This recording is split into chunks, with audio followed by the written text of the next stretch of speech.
Charleston in 1832 breathed with a heavy stillness that never lifted.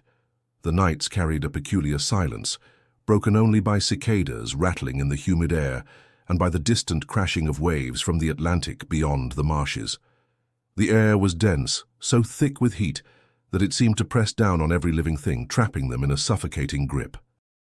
Beneath this silence, however, lay voices muted by chains and whispers too dangerous to speak aloud. Whispers of pain, whispers of hope, whispers of fire.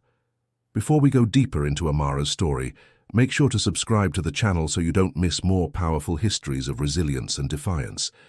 Amara was 23, her life carved by servitude and hardship.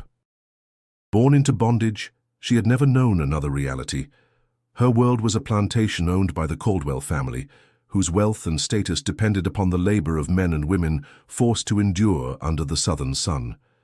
By day, she worked among the rice fields, the mud swallowing her ankles while mosquitoes clung to her skin. By night, she returned to a wooden shack where exhaustion wrapped itself around her body, yet sleep rarely came easily. Her skin bore the story of toil, her hands calloused and cracked from work that never ceased. Yet her eyes carried something stronger than despair, a glimmer that refused to die even in the darkest hours. She had learned from her parents, both gone too soon, that endurance was not surrender. Her mother's last words had stayed with her. One day, the fire inside you will matter. The Caldwell house loomed over the fields like a reminder of who commanded power.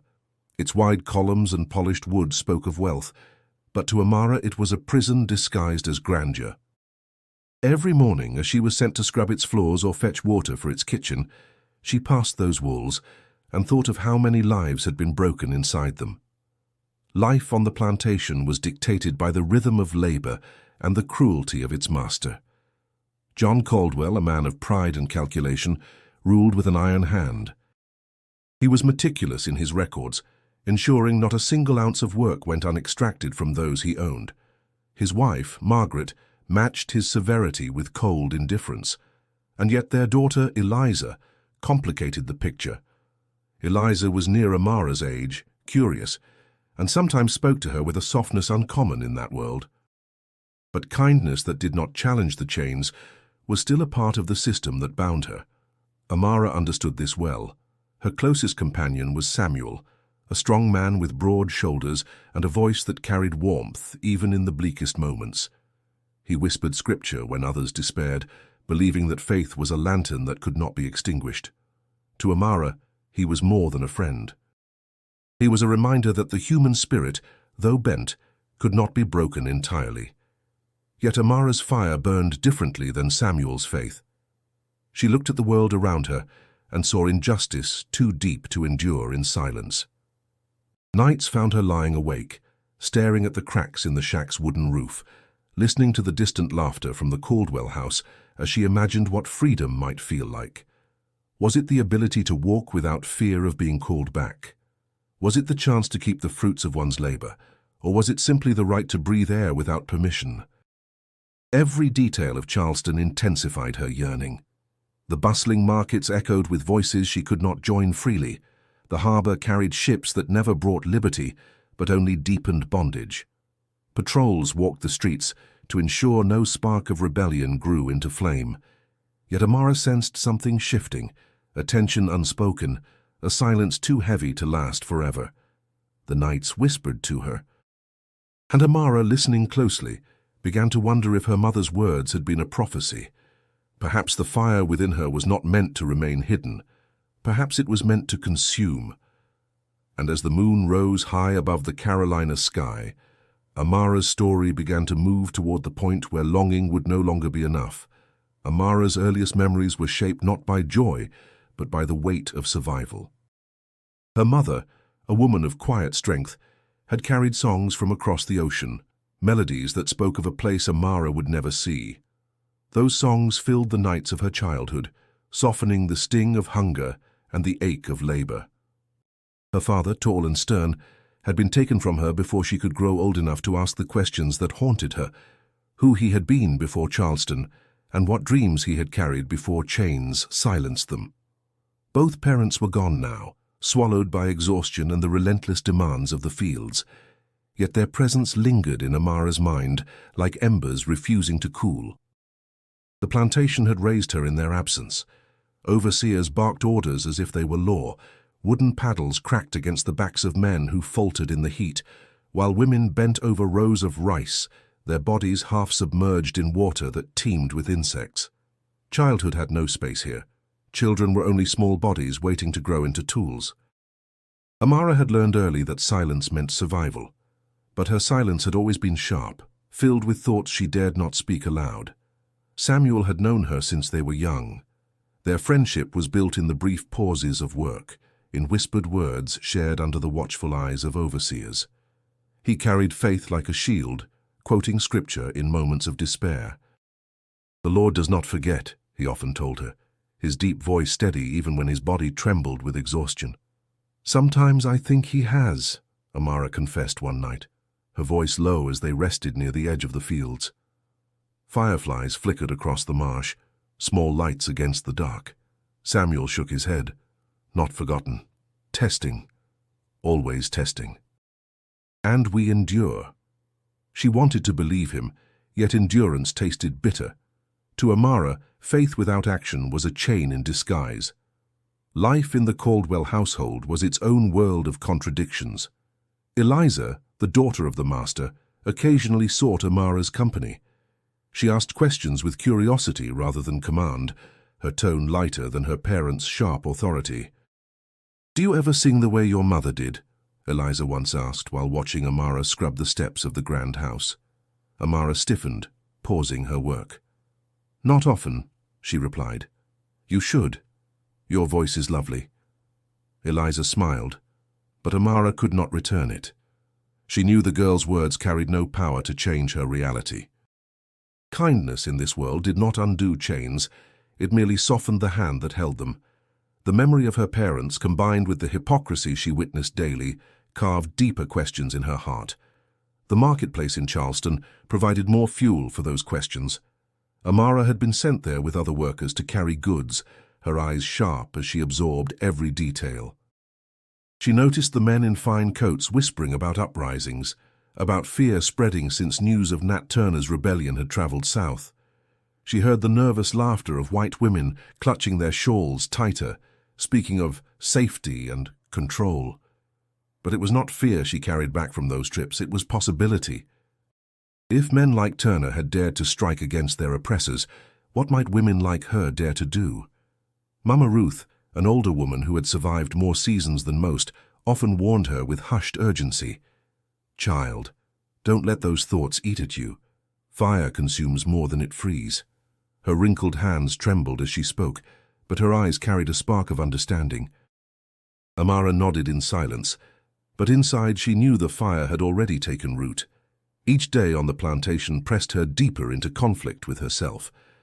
The sight of Samuel's quiet faith inspired her, but her heart demanded something fiercer. She could not accept a life of silent endurance. Somewhere within her, beneath layers of sorrow and discipline, a different kind of voice was forming, one that did not whisper, but demanded to be heard. And as the summer sun scorched the rice fields and left her skin raw, Amara carried that voice with her.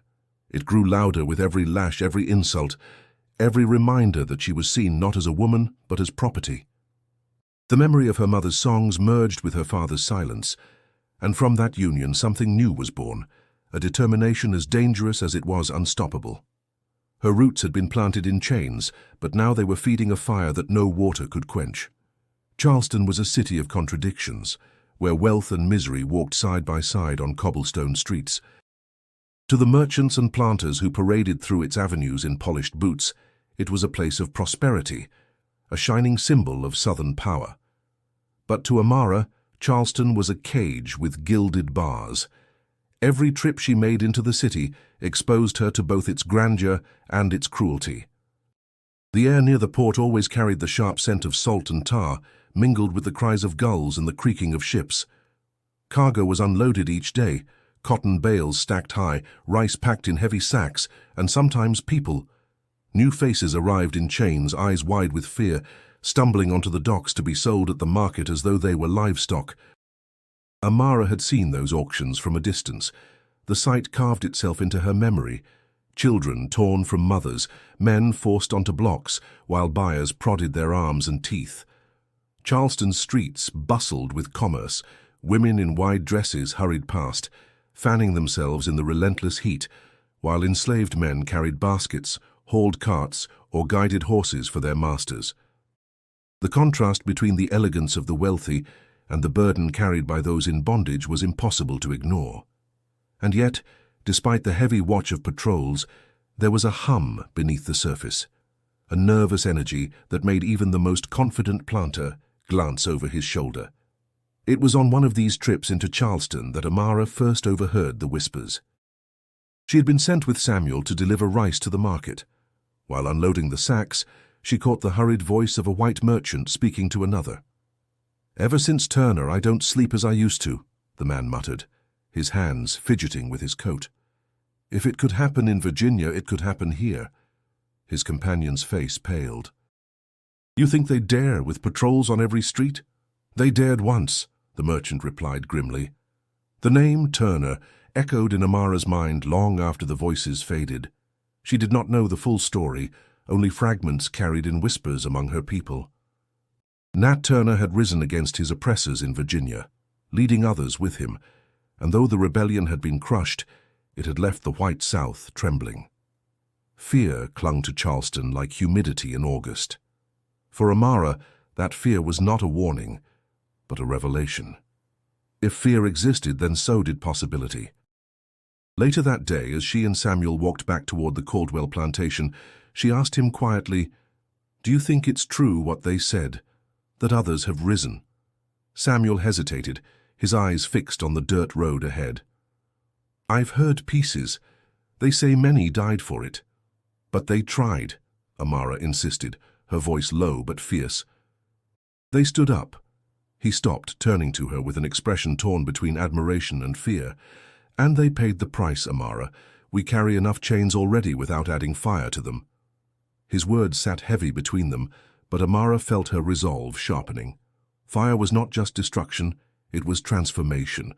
Charleston itself seemed to confirm it, an elegant facade built upon burning lives.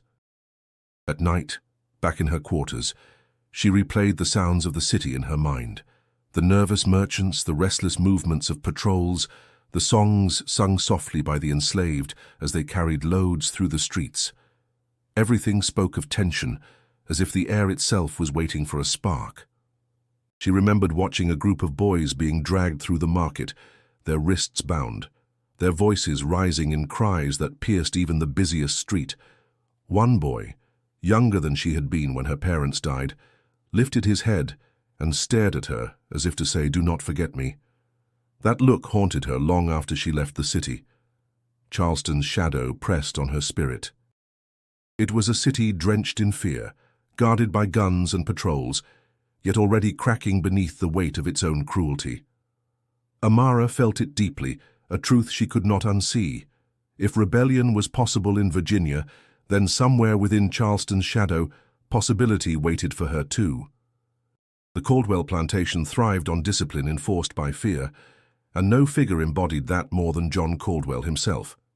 He was a man of stature, broad-shouldered despite his advancing age, with eyes that seemed always to search for flaws. His wealth had been built on rice and cotton, but it was maintained by his obsession with control. Every ledger in his study accounted for labor down to the hour, every whip-crack in the fields calculated to remind the enslaved who held dominion. Amara had long understood his cruelty, but one day's events carved it into her memory with searing clarity. It began with a worker named Josiah, a boy hardly older than 16. The sun blazed high, and the boy stumbled under the weight of a heavy sack. His foot caught in the mud, and the sack tumbled forward, spilling its contents into the filthy water. The overseer's shout carried across the field. "Lazy fool!" he barked, striking Josiah across the back with a stick. But when Caldwell himself arrived, summoned by the commotion, the punishment escalated. Caldwell's voice was cold, measured. "Stand him up." Josiah's thin frame shook as he was pulled to his feet. His eyes darted between the master and the workers who watched in silence, their hands still busy to avoid suspicion of idleness. "I do not pay for carelessness," Caldwell said, though his words dripped with bitter irony. "Every grain lost is stolen from me," Josiah stammered. I didn't mean—" The master cut him off with a gesture. "Meaning has no value here, only obedience." And with that, the boy was whipped before the entire field, his cries mingling with the buzzing of insects and the rustling of stalks in the wind. Amara turned her face away, but the sound burrowed into her, impossible to silence. The image of his trembling body, his voice cracking under the lash, branded itself in her mind like fire pressed against flesh. That night, Amara could not shake what she had witnessed. In the dim light of the quarters, she sat beside Samuel, her voice trembling with fury. He beat a boy for stumbling, not for rebellion, not for defiance, just stumbling. Samuel's jaw clenched. His large hands rested on his knees, knuckles white. "Caldwell is a man who fears weakness. He punishes it to remind us strength belongs only to him." Her voice rose, though she kept it low enough to avoid patrols. "How can a man sleep at night, knowing he tortures children?" Samuel sighed, eyes heavy with sorrow. "He sleeps because the world tells him he is right to do it. That's what we are fighting, Amara. Not just him, but everything that says his cruelty is justice." She fell silent, though her chest burned. Samuel's words held truth, but truth without action felt like chains. She could not shake the sound of Josiah's cries, could not erase the look of terror on the faces of the others forced to watch. The plantation moved forward the next day as if nothing had happened. Josiah limped, his body marked but his spirit unbroken. Amara met his eyes briefly, offering the faintest nod of recognition, though neither dared speak. Still, she knew the scars would speak for him longer than words ever could. Caldwell, on the other hand, carried himself with even greater pride after the punishment. He walked the fields that morning, inspecting rows with the satisfaction of a man who believed order had been restored. His boots sank slightly into the mud, yet he moved as though untouchable, above both earth and man. To Amara, he was not untouchable. He was a man who fed on fear, and like all men, he bled. That realization, sharp and unyielding, settled inside her. Watching him walk back toward his grand house, she whispered to herself, "One day this will end." Her anger was no longer a fleeting spark. It was a flame gathering strength, waiting for the moment it would rise and consume the hand that held the whip. The Caldwell household prided itself on refinement, but even refinement left scraps behind. Amara, tasked with cleaning the study after long evenings, often found discarded sheets of paper, old newspapers left on the desk, or pamphlets tossed aside as irrelevant. For most, they were meaningless objects. For Amara, they became windows. She had never been allowed to learn letters formally, but she had watched others carefully, listened to whispered lessons among those daring enough to pass knowledge in secret. Bit by bit, she pieced words together. One night, after the lamps had burned low and the family had gone to bed, she lingered in the study, heart pounding. A newspaper lay crumpled on the floor near the hearth. Kneeling, she smoothed it with trembling fingers. The words were slow to form, but she managed to grasp fragments. Freedom, rights, rebellion.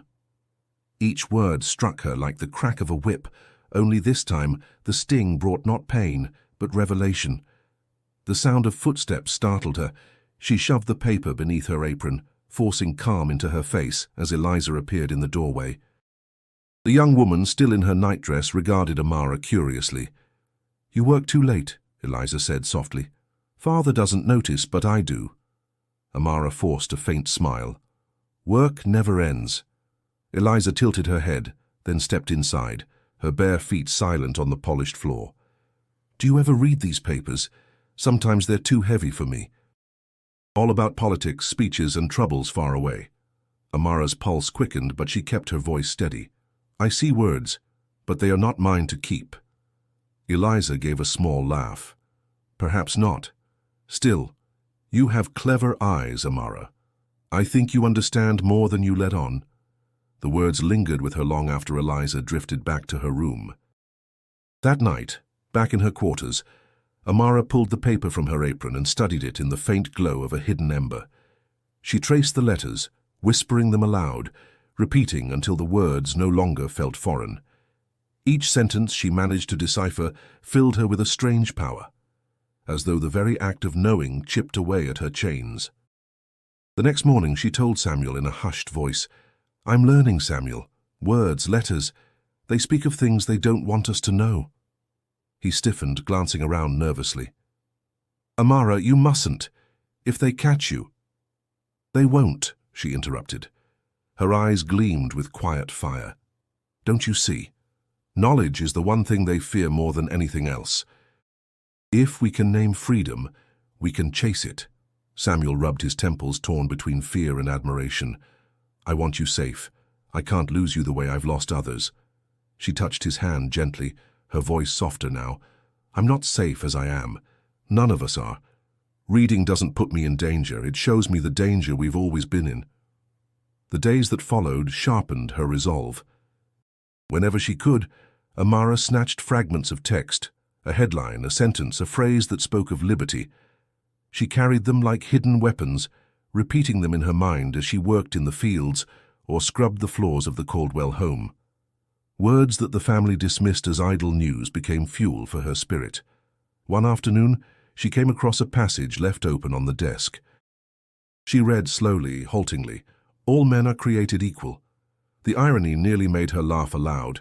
Equal yet chained. Equal yet bought and sold. She repeated the phrase in her head until it no longer felt like mockery, but prophecy. The seed was planted, deep and unshakable. In the quiet of night, as the frogs croaked from the marshes and the stars blinked above, Amara whispered the words she had stolen, words she now claimed as her own. They no longer belonged only to the Caldwells. They belonged to her, to Samuel, to Josiah, to every soul bound in silence. And though the plantation remained outwardly unchanged, Amara herself was not the same. Knowledge had touched her, and with it came a certainty. Once a seed of defiance is planted, it cannot be unplanted. It will grow. The swamp was alive with sound that night, the drone of cicadas, the croak of frogs, the gentle splash of something unseen slipping through the water. For most it was a place of fear, where snakes hid in the reeds and the mud could swallow a body whole. But for Amara and those who walked with her, it was a sanctuary. The trees and shadows muffled sound, and the white men rarely ventured deep into such places. She moved carefully, her breath steady, but her pulse racing. Samuel followed close, his tall frame almost blending with the dark. Behind them came two others, Josiah, still bearing the marks of his punishment but determined, and Mama Ruth, whose wrinkled hands gripped a lantern shielded by cloth to keep its light from giving them away. When they reached a clearing where the trees bent inward like a natural wall, the group settled. Silence hung heavy until Mama Ruth broke it. "Child," she whispered, her voice low but firm, "this is dangerous ground we tread." Amara met her gaze. "Every ground we walk is dangerous. At least here we speak truth." Samuel exhaled, running a hand across his face. "Then speak it plain, Amara. Why bring us here?" Her eyes swept across them, the fire within steady and unflinching. "Because silence has kept us chained longer than the iron on our wrists. I will not stay silent. There are whispers of escape, of running north through marsh and forest, but I say running is not enough. We need to strike." Josiah's eyes widened. "Strike? Against Caldwell?" His voice cracked, fear mingling with the memory of his suffering. "Against all of it," Amara said, her words carrying a weight beyond her years. "This place, this life, this lie they call order. They beat us, starve us, treat us as less than animals. How long before they take even the breath from us? We wait, and they grow stronger. We act, and they will remember we are not voiceless." The swamp seemed to hush at her words, as though the very air held its breath. Mama Ruth closed her eyes, murmuring something half prayer, half warning. Samuel's jaw tightened. "You speak fire, Amara. But fire burns all it touches. Do you think we can win against men with guns, horses, the law?" Her reply came quickly, unshaken. Perhaps not. But what is life if it is only suffering until death comes? I will not hand my spirit quietly into their keeping. Josiah looked down, his fists clenched. If we tried to escape, would you not come? There are routes. Men talk of the swamps leading to rivers, rivers leading north. Amara shook her head. Escape is for the few. Resistance is for us all. Even if I cannot break my chains, I can show others they are not unbreakable. The group fell into silence again, each lost in thought. The sound of water dripping from branches marked the passage of time. Samuel finally spoke, his voice softer now. I fear for you, Amara. You carry this weight alone, and it will crush you. She reached for his hand, her touch steady. I do not carry it alone. You stand with me, whether in word or in silence. And if not you, then the memory of my mother, my father, all who died without a chance to fight. Their fire burns through me. Mama Ruth opened her eyes, their depth glistening with sorrow. Then know this, child, fire can cleanse, but it can also consume. Anne. If you walk this path, you must be ready to lose everything. Amara nodded, her gaze fixed on the dark horizon. I am ready. The swamp answered with a gust of wind that stirred the reeds, as though acknowledging the vow spoken in its shadows. No one else spoke that night. The decision had been planted, and like a seed pressed into soil, it would grow in silence until the time came for it to rise. The nights after the secret gathering carried a weight that pressed on Amara's chest. Work continued as always, sun beating down, overseers shouting, the endless rhythm of bending, lifting, carrying, but beneath it all was a new current. Whispers passed from mouth to mouth in the fields, carried like contraband through glances and half-finished words. Some spoke of running, others of hiding, and a few dared to echo Amara's call. Rebellion. The debates were sharp, often heated. In the corner of the quarters after long days, men and women argued in hushed tones while others kept watch. Josiah, still young but hardened by cruelty, leaned forward one evening, his voice trembling with both fear and eagerness. If we fight, we'll die. They have guns, patrols, dogs. We have nothing but hands and fury. Amara met his eyes steadily. And fury is enough to strike fear into them. Fear is their weakness. They live every day believing we will not rise, that we will bow our heads and accept. But if they see otherwise, even once their walls begin to crack. Mama Ruth, sitting cross-legged with her head wrapped in a faded cloth, shook her head. Child, fury alone cannot feed you, cannot protect you. Fire spreads, yes, but once it does, no one controls it. Samuel's voice cut in deep and steady, and yet fire is all she sees now. I have prayed with her. I have begged her to wait, but she is not one to wait. He turned to Amara, his expression torn. Tell them what you see when you speak of fire. Amara drew a breath, her words coming like embers catching dry grass. I see a house that stands because of our labor. I see a master who sleeps believing he is safe. I see children born into chains because we did nothing. Fire is not only destruction, it is a voice. It says we are not silent. It says we can choose the moment when we are no longer theirs. The group fell quiet. The sound of the wind outside pressed against the walls, carrying the faint rustle of reeds. Josiah clenched his fists. If we burn, what happens then? They'll hunt us, hang us, make us examples. Amara's voice softened, though her conviction did not waver. Maybe so. But examples inspire as much as they warn. If one house falls, others will know it can be done. If one voice rises, others will hear it. Mama Ruth's eyes glistened, and though her words were cautious, they carried hidden pride. You are your mother's child. She sang of fire in her own way. But child, I will say this again. Once you start, there is no turning back. That night, Amara dreamed of flames. Not flames of terror, but flames that lit the faces of her people, turning fear into strength. She woke before dawn with her heart racing, the dream clinging to her like smoke. The following days only deepened the tension. Conversations in the field stopped abruptly when overseers passed, but as soon as backs were turned, They resumed in fragments. The word freedom became dangerous currency, carried like a coal from one hand to another. Samuel pulled her aside after one such exchange, his face troubled. "They listen to you more than they listen to me, more than they listen to Ruth. That power is dangerous, Amara. Do you understand that?" She held his gaze. "Yes, and I will use it." His lips pressed into a thin line. "I fear what it will cost." "And I fear what silence costs," she replied, her voice sharp. "We cannot live half alive forever." Samuel said nothing, but his silence told her he understood even if he could not yet embrace it. The whispers did not stop. They grew, weaving through the quarters, threading themselves into the rhythm of work.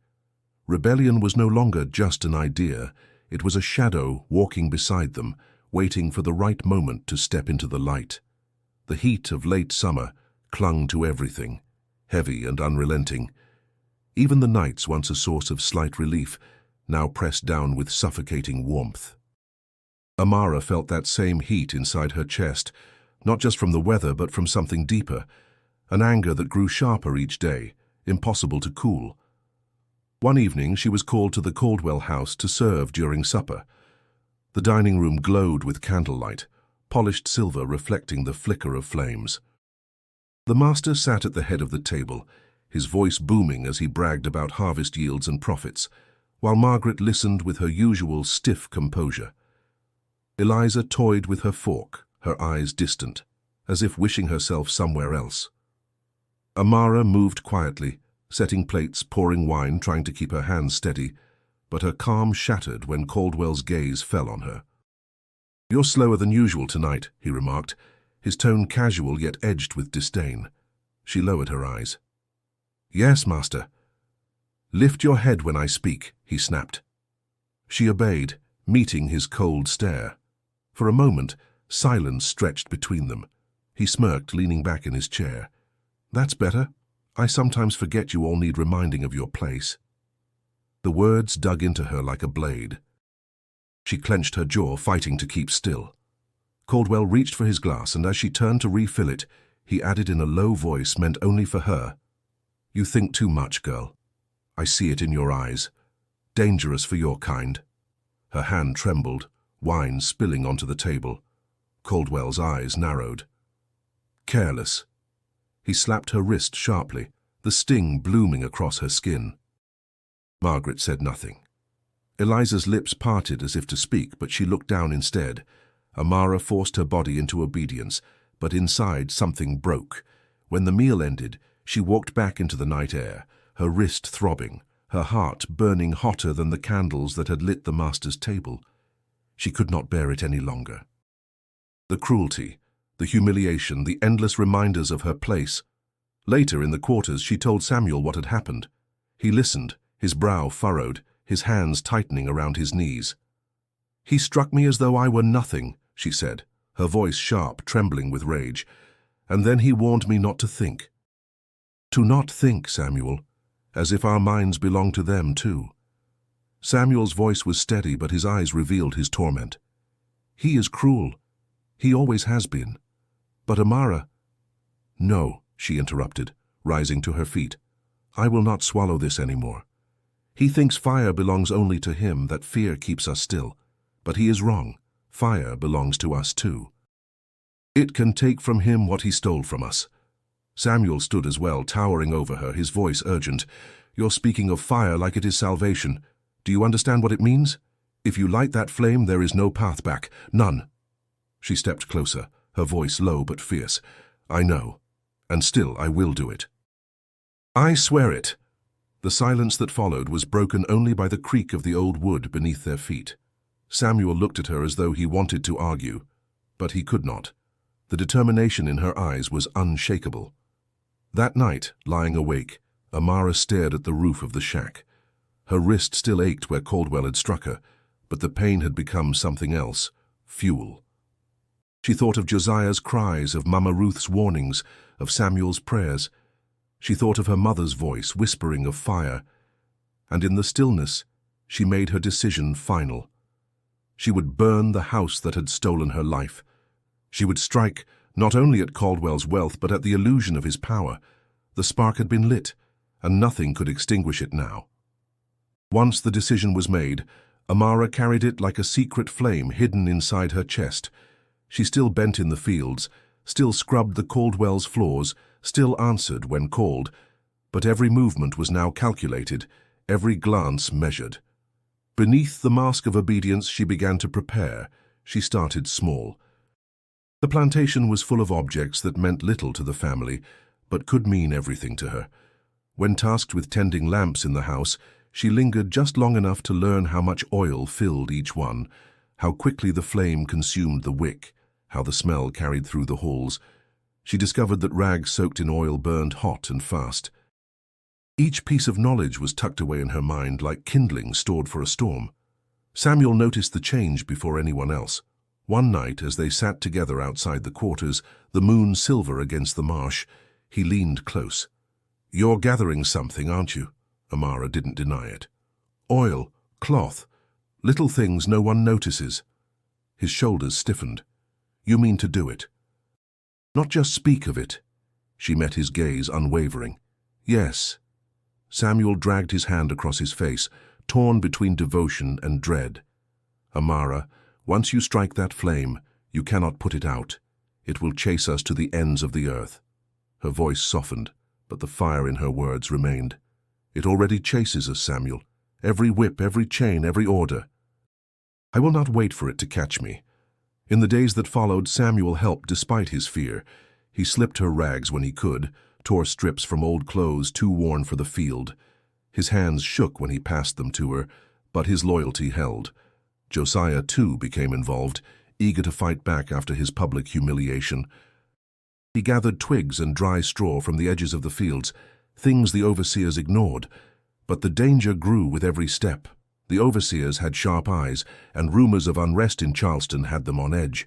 Patrols doubled in the city, and whispers of harsher laws spread among the enslaved.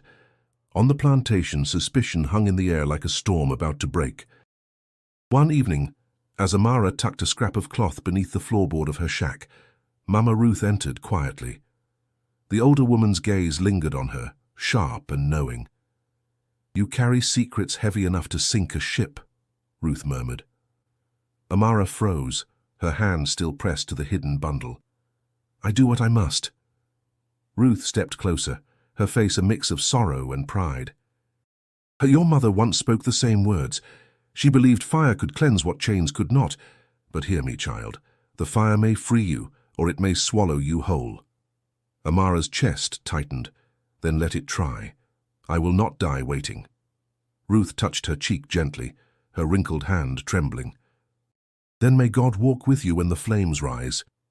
The days stretched long, filled with a tension only Amara seemed to recognize fully. Every clang of metal in the kitchen, every gust of wind through the reeds, every flicker of a lamp at night reminded her of the plan coiling tighter inside her. She had become two people, one who bent her head in silence and one who counted the hours until she would no longer bow. At night, when the quarters lay quiet and only the insects sang, she whispered to Samuel as they lay side by side on the packed earth. "Do you fear me?" she asked. His voice was low, heavy with truth. "I fear losing you. But more than that, I fear what will happen if you stay silent." She turned her face toward him, their eyes meeting in the dark. "Then we are the same." The shadows held them in silence, and in those shadows the preparations continued, piece by piece, until the night came when sparks would no longer remain hidden. The night chosen was thick with humidity, the kind that clung to skin, and made the air feel heavy enough to drown. Clouds smothered the moon, leaving the plantation in near darkness, save for the faint glow of lanterns by the stables. To Amara, the sky itself seemed to conspire with her, offering shadow as cover. She had prepared every piece with care, rags soaked in oil, tucked into corners of her apron, a small clay jar filled with the remnants of lamp fuel, and a bundle of dry straw Josiah had gathered in secret.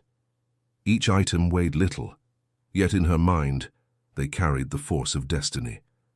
Samuel walked beside her in silence. His face was drawn, his jaw clenched tight. She could hear his breath, uneven in the stillness. When they paused near the edge of the field, he finally spoke. Last chance, he whispered. If we turn back now, no one will know. Amara's reply came steady, unwavering. But I will know, and so will you. Josiah approached, his thin frame tense with anticipation. His eyes darted nervously toward the house, its white columns faintly visible in the distance. They're asleep, he murmured. I saw the lamps go out. Amara nodded. Then we move. The three of them crept across the yard, each step deliberate, each sound amplified by the silence.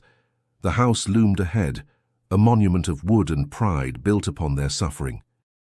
Its walls gleamed faintly in the dark, as though daring them to strike. Inside, the family slept, unaware of the storm creeping toward them. Amara's heart pounded as they reached the back steps. She crouched, pulling the oil-soaked rags from her apron. With quick, practiced motions, she tucked them into the cracks of the wooden siding, into the corners where the house met the earth. Josiah scattered the straw while Samuel kept watch, his eyes scanning the fields for movement. Her hands shook as she uncorked the jar of lamp fuel, the sharp smell rising like a warning. She poured it carefully, watching the liquid seep into the rags. For a moment, doubt pierced her resolve. Was this madness? Could 3 hands undo years of chains with fire alone? But then she remembered Caldwell's voice, sharp and cruel, reminding her of her place. She remembered Josiah's cries, Mama Ruth's warnings, her mother's final words. The doubt vanished. Samuel touched her shoulder.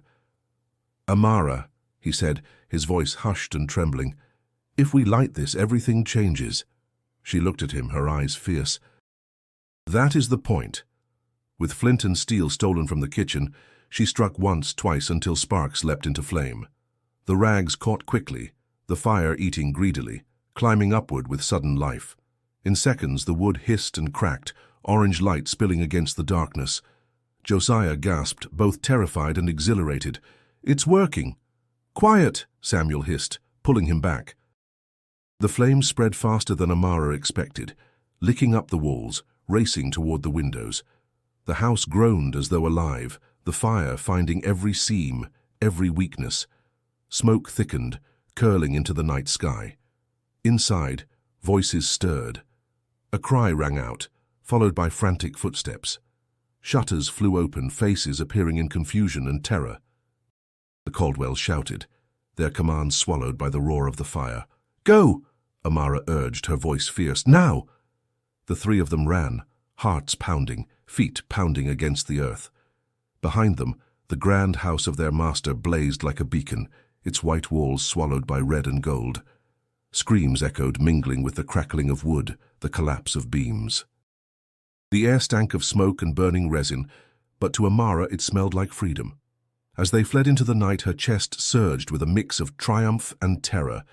The house was burning, and nothing could undo it. For the first time in her life, Amara had struck back, and the world would never be the same. The fire behind them roared like a living creature, its glow painting the night sky with furious light. Smoke curled above the plantation, thick and black, visible for miles. Amara ran until her lungs ached, her bare feet pounding against the dirt road that led toward the marsh. Samuel stayed close, his hand brushing hers as though ready to catch her if she stumbled. Josiah followed, his steps uneven but determined. Faster, Samuel urged, his voice hoarse from smoke. They'll come after us. Amara's breath came in sharp bursts, but she pushed harder. Let them come. The house is theirs no longer. They reached the edge of the marsh where reeds whispered in the wind and water stretched in dark channels. The air here was cooler, carrying the tang of brine and wet earth. Frogs croaked and unseen creatures splashed in the shallows. It was treacherous land, but it was also sanctuary, a place white men feared to enter at night. Josiah bent over, gasping. Do you think they'll follow us in here? Samuel shook his head. Not deep. Too many snakes. Too easy to get lost. His gaze darted back toward the plantation. But they'll try. The sound of distant shouts carried across the night, faint but growing. Dogs barked, their cries high and eager. The hunters had already been set loose. Amara's chest tightened. We must move deeper. They waded into the marsh, water rising past their ankles, then their knees. Mud sucked at their feet, each step heavy and uncertain. The reeds closed around them, tall and sharp, rustling with every movement. The air grew thick with the smell of decay and salt, but Amara felt a strange comfort in the cover it provided. As they pressed forward, Josiah whispered, his voice trembling, "Do you think the others will follow?" "Mama Ruth, the rest?" Amara hesitated before answering. "Some will run, some will hide, but whether they move tonight or another day, they will know what we did. They will know the fire was ours." Samuel placed a hand on Josiah's shoulder. "Quiet now. Save your breath. We'll need it." They pushed deeper into the marsh, their bodies slick with sweat despite the cool water. The cries of the dogs grew louder, closer. Lantern light flickered in the distance, weaving through the fields like fireflies. The patrols were coming fast. Samuel stopped suddenly, raising a hand. "Listen." They froze, hearts hammering. For a moment, only the night creatures spoke. Then the faint crunch of boots reached them, accompanied by the splash of water. The hunters had entered the marsh after all. Josiah's eyes widened. "They're here." "Keep moving," Amara hissed. "The reeds will hide us." They stumbled forward, the mud clutching at their legs. Every step was agony, but stopping meant capture. Amara's thoughts raced.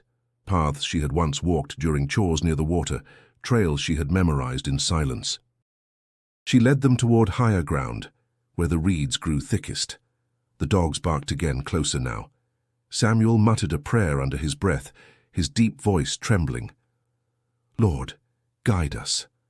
Lord, keep us." Amara whispered fiercely, "The Lord gave us fire. Now he must give us speed." They pressed on, the marsh wrapping them in its murky embrace. The glow of the plantation fire still lit the horizon, but here the world was shadow and silence, broken only by their labored breaths. At last they reached a cluster of cypress trees, their roots rising like twisted pillars from the water. Samuel pulled Josiah onto one of the roots, giving him a moment to catch his breath. Amara leaned against the trunk, her body trembling with exhaustion but her spirit unyielding. "We're not safe yet," Samuel said grimly, "but we're alive. That's more than they wanted for us." Amara lifted her head, her eyes catching the faint reflection of fire still burning in the distance. "Alive is enough for now. But we must keep moving." The marsh stretched endlessly before them, dark and uncertain. And still they stepped forward. The marsh stretched like a labyrinth, endless water and reeds weaving into one another, until direction itself felt slippery. The deeper they went, the darker it became, shadows swallowing every trace of the fire behind them. Yet Amara knew the pursuit had not ended. The barking of dogs drifted through the night, sometimes distant, sometimes so near it seemed only a bend of reeds separated hunter from hunted. Samuel kept his body between Amara and Josiah, his voice steady, though his eyes betrayed strain. "We must find higher ground. The dogs lose scent in deep water, but men know tricks too." Josiah stumbled forward, his voice shaking. I can't go on." "You will," Amara said sharply, gripping his arm and pulling him upright. "Every step forward is one more they don't own." For a moment, courage returned to the boy's face. But as they waded onward, the shouts of men broke through the night. Lanterns flickered not far behind, their reflections quivering on the water. The hunters were closer than ever. Samuel cursed under his breath. "They've split into groups. They're driving us toward the riverbanks." Amara's heart hammered. Then we turned deeper into the marsh. It was then she noticed Josiah's hesitation. He looked back too often, his steps slowing, as though drawn by fear. When Amara touched his shoulder, he flinched. "What is it?" she whispered. Josiah's lips trembled. "If we give ourselves up, maybe they'll show mercy. Maybe they'll only beat us and let us live. Better that than hanging." Samuel spun on him, his voice fierce despite its low tone. "Mercy? You saw what Caldwell did to you for dropping a sack of rice. Do you think fire will be forgiven with a beating?" Josiah's eyes glistened. "I'm not strong like you." "I don't want to die out here." Amara's stomach sank, but before she could speak, a sound sliced the night, the blast of a horn, followed by louder barking. The hunters had found their trail. Panic surged through Josiah. He broke from them, splashing toward a drier patch of ground. I can't run anymore! Josiah! Amara hissed, lunging after him. You'll lead them straight to us. But it was too late. The boys' cries carried through the marsh like a beacon. Moments later, shouts answered, men calling to one another, the crack of branches as they surged closer. Samuel pulled Amara's arm. We can't save him, we have to go. Amara's chest ached, torn between fury and sorrow, but her survival instincts drove her onward. She let Samuel drag her deeper into the reeds, water rising to her waist as they pushed forward. Behind them, Josiah's voice rose in desperate pleas. I surrender. Don't shoot. I'll tell you where they went. The words struck Amara harder than any whip. Betrayal, born not of malice but of terror, cut through her like a blade. She bit down hard, forcing her legs to keep moving, though her body trembled with rage and grief. Through the reeds they glimpsed torchlight flaring brighter now, the dogs straining against their leashes. A gunshot cracked, the sound echoing across the marsh. Josiah's voice fell silent. Samuel's face tightened, but he did not falter. We cannot look back. Not now. Tears burned Amara's eyes, but she pressed on. Every step through the muck felt heavier, her spirit weighed down by the boy's fate. Still, she forced herself forward, whispering under her breath, We go on. We must. The night closed in again, the shouts fading as the hunters regrouped. Yet Amara knew Josiah's betrayal would haunt her. His fear had nearly undone them, and though he was gone, his choice would remain a warning etched in her heart. Ahead, the marsh stretched endless and uncertain. The betrayal behind them cut deep, but survival demanded silence, endurance, and the will to move further into the darkness. The marsh had hidden them for a time, but no shadow could protect them forever. By dawn, Amara and Samuel were dragged in chains through the streets of Charleston, their bodies caked with mud, their faces drawn but unbroken. The dogs had found them in the reeds, snarling until the men closed in with rifles raised. Resistance had been impossible, though Amara's eyes burned with the promise that she had not surrendered. She had been captured. There was a difference. Charleston's jail was a stone building with narrow windows and an air of despair that clung to its walls. Inside, the stench of sweat and mildew thickened the air. Iron shackles rattled as Amara and Samuel were thrown into a small cell, their wrists bound, their ankles raw from the chains. Samuel leaned against the wall, his chest rising and falling in slow rhythm. His eyes closed briefly as though in prayer, then opened to meet Amara's. We're alive, he said quietly. For now, she answered, her voice low, steady. News of the fire spread quickly. The Caldwell house, once a symbol of wealth and pride, had been reduced to a blackened skeleton. The family had survived, but the damage was irreparable. To the city's elite, it was proof of their worst fears, that rebellion could spark from within their very homes. To the enslaved, it was something else entirely, a whisper of hope, passed from lips to ears in hurried secrecy. Days blurred into one another inside the jail, yet the whispers reached Amara even there. Guards muttered as they passed, unable to hide their unease. One spat near her cell, growling, You'll hang for this, girl, the city will see it. Amara met his glare with calm. Then let them see. At night, she and Samuel spoke quietly, their voices threading through the silence. Do you regret it? He asked once, his tone soft, cautious. She shook her head. I regret nothing. The fire lives even if we do not. His hand brushed against hers, the chain between them clinking softly. Then we walk this path together. The trial came swiftly. There was no delay, no real defense, no illusion of fairness. They were led into the courthouse, the room heavy with the scent of polished wood and the watchful eyes of Charleston's elite. The judge presided with cold detachment, while the Caldwell family sat in the front, their faces pale with anger and humiliation. John Caldwell's voice cut through the proceedings. These two sought to destroy what God himself ordained. They will pay, as a warning to all others. Amara's jaw tightened, but she stood tall. When the judge turned to her and asked if she wished to speak, she did not hesitate. You call this justice, she said, her voice carrying clear across the chamber. But justice does not bind men and women in chains. Justice does not sell children or beat boys for stumbling. What I did because you left me no life worth living. If I burn with truth." A murmur rippled through the crowd. Some hissed in disgust, but others fell into uneasy silence, their eyes fixed on her as though unable to look away. Samuel added only one thing, his deep voice resonant. "We are human. No chain can change that." The verdict was decided before they had even spoken, but their words lingered. They were condemned, their fates sealed. Yet Amara saw in the faces of the enslaved who had been brought to witness, faces pressed close to windows and doors, the flicker of something more powerful than fear. Her trial was not only a judgment, it was a message. The fire had spread beyond wood and walls. It had entered hearts. The day of judgment came with skies as grey as ash, heavy clouds pressing low over Charleston. Amara and Samuel were led from their cell in chains, the iron biting into their wrists, their ankles raw and swollen. Yet Amara walked tall, her back straight, her steps steady.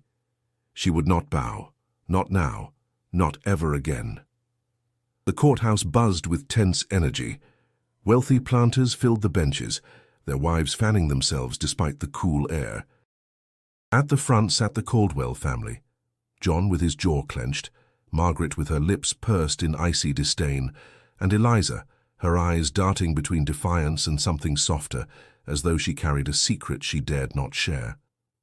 The judge entered, his robes dragging across the floor. Silence fell, heavy and expectant. The trial had already declared them guilty. This day was for pronouncement, for spectacle. But Amara knew it was also her final chance to speak truth in the face of power. When the judge asked if she had any last words, Amara's voice rose steady, cutting through the hush. "You see chains and call it order. You see suffering and call it law. But we are not beasts, not shadows, not things. We are flesh and blood, children and mothers, brothers and fathers. You fear us because you know the truth. No house built on cruelty stands forever. You may kill me, but my fire will not die." Gasps rippled through the room. A few scoffs followed, but the silence that clung afterward was telling. Even among those who despised her, the force of her words could not be denied. John Caldwell surged to his feet, his face red with fury. "She is no martyr. She is a criminal, a savage who sought to murder in the night. She deserves nothing but the rope." Amara turned her gaze on him, unflinching. "And you, master, deserve the fire that came to your door. I gave you back a piece of what you gave us every day." Margaret clutched John's arm, but Eliza's face turned pale. Her eyes met Amara's for the briefest second, wide with something like shame. The judge banged his gavel, calling for silence. Samuel was given the chance to speak, and though his words were fewer, they carried weight. "I do not ask mercy," he said, his deep voice echoing. "I only ask you to see us, not property, not shadows, us." The gavel struck again, sealing their fate. Sentenced to death by hanging, the decision was no surprise, yet the words still fell like stones in the air. Back in their cell, the silence stretched long. Amara sat with her back against the wall, her chains rattling softly as she shifted. Samuel lowered himself beside her, his body weary but his spirit unbowed. "You spoke fire into their hearts," he said, his voice quiet but filled with pride. "They'll never forget it." Amara looked at him, her eyes burning with both sorrow and resolve. "Then my fire lives. That is enough." For a while they spoke of memories, of songs their mothers had sung, of rivers that glistened in the sun, of laughter stolen in fleeting moments. It was not despair that filled the cell that night, but something fiercer, defiance that no rope could erase. When dawn came, Charleston stirred with anticipation. Crowds gathered, some out of hatred, some out of curiosity, and some out of something they dared not name. The streets were lined with faces as Amara and Samuel were led out once more. Every step forward was a final stand, each chain clink a reminder of what they defied. Though the end loomed, Amara held her head high, her gaze fixed beyond the city walls, as though she already saw a future none of her captors could imagine. The fire was no longer behind her. It was within her, blazing until her last breath. The morning was bright, cruelly bright, as if the heavens had chosen to shine on Charleston without care for what would unfold beneath its sky. Crowds filled the square, men in fine coats standing beside women clutching handkerchiefs, their fans beating nervously against the air. Among them were the enslaved, forced to watch, their faces guarded, their eyes heavy with secrets. Amara walked between soldiers, her wrists bound, her steps steady. Samuel was at her side, his shoulders straight, his gaze fixed forward. Chains clinked with every step, but neither bent beneath their weight. If this was to be their final walk, they would make it a march of defiance. Whispers moved through the crowd like restless winds. Some muttered curses, others warnings, but many spoke of awe. Even before the sentence was carried out, Amara had become a name passed from mouth to mouth, her act already larger than the body that bore it. As they mounted the wooden steps of the scaffold, John Caldwell stood at the front, his face stiff with pride and fury. Margaret remained rigid beside him, her lips pressed thin. Eliza lingered a step behind, her face pale, her eyes lowered as though unable to meet Amara's gaze. The judge spoke words of condemnation, his voice loud enough to carry, but it was not his voice the people remembered. It was Amara's. When the time came for last words, she lifted her head and spoke with fire that cut through the square. "You may bind my body, but you will never chain my spirit. I have burned what you built on cruelty, and though you may silence me today, the fire will rise again. In every heart that longs for freedom, the flame lives." A hush fell. Even those who despised her could not deny the strength of her words. Samuel added only one line, his deep voice steady as stone. "We are more than what you make of us." The execution was swift, as such things always were. The crowd gasped, some in satisfaction, some in sorrow, but for the enslaved who watched, silence was their shield. Inside, though, hearts thundered with recognition. A woman had dared to strike back, and though her life ended on that scaffold, her defiance endured.